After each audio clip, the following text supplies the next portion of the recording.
Once you're at that stage, then you use the magnetic from the core first, so high swallowing energy, and then magnetic from the outside, I pull. So the two forms of magnetic.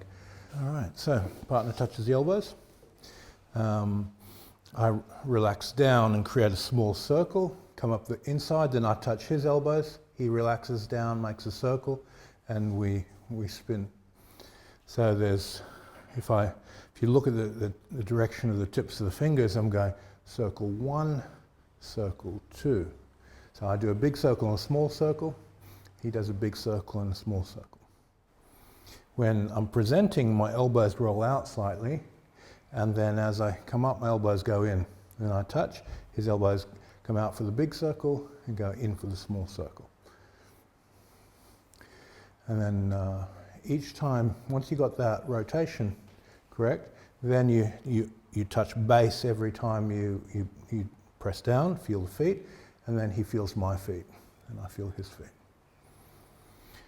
Once you're at that stage, then you use the magnetic from the core first, so high swallowing energy, and then magnetic from the outside, I pull. So the two forms of magnetic, the swallowing in and the wave energy out.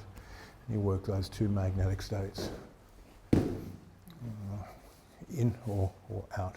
And the pattern stays the same, just the mind shifts to the outside of the circle or the centre of gravity of the circle. And touches the elbow, you can engage. Now decide, oh, I can get him, or no, I've got to take the energy out the opposite way and spiral out of it. So it's in and out quality. Every one of those muscle changes is a gap.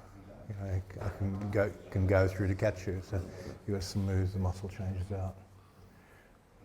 Present the elbows, present the elbow.